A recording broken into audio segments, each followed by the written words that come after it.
l'homme, sa femme, leurs 2 enfants, ainsi que la petite sœur du monsieur, sont décédés dans un incendie.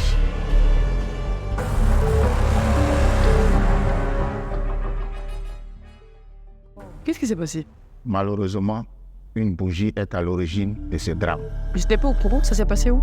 C'est passé en début du mois de mars à Yamoussoukro, où, dans le quartier de Morefait, les coupures de courant sont récurrentes. Ils sont allés acheter une bougie pour l'allumer.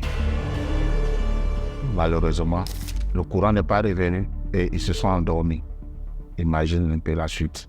Le feu s'est propagé dans la maison. Ils ont réveillé, tout est condamné. Ils ont crié à l'aide, crié à l'aide. Le voisinage est venu impuissant d'ouvrir les portes. C'est ainsi qu'ils ont fait appel aux soldats du feu. Non, attends, non, ce que tu m'expliques, ça veut dire qu'ils ont été calcinés pendant qu'ils étaient éveillés. Malheureusement, ils ont été calcinés. Les images sont effroyables. Je ne conseille même pas aux gens de regarder ça. C'est triste, c'est triste. Et comment ça se fait que les voisins n'ont pas pu ouvrir la porte? Mais tout était condamné. Et dans la panique de cette famille, ils n'ont pas pu ouvrir les portes à temps. Le voisinage n'a pu rien faire. Les soldats du feu sont arrivés, malheureusement, c'était déjà tard. Oh, quel drame. Ils ont pu éteindre le feu, certes, mais ils n'ont pas pu sauver les 5 personnes de cette famille. Donc, elles sont tous décédées. Ils sont tous décédés dans le... Oui, elles sont tous décédées calcinées. Les images sont effroyables.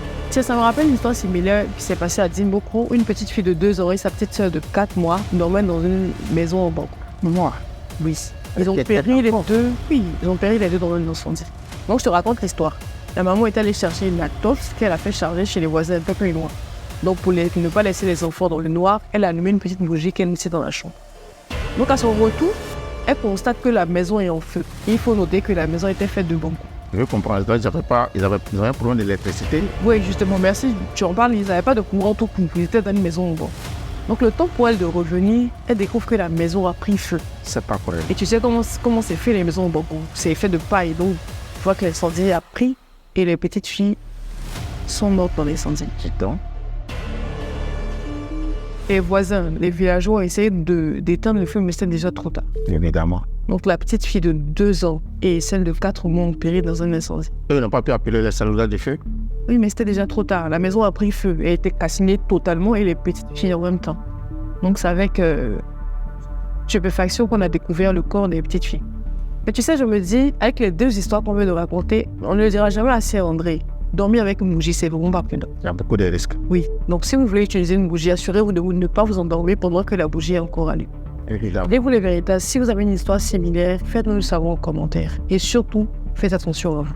Merci de nous avoir suivis et à bientôt sur VNews.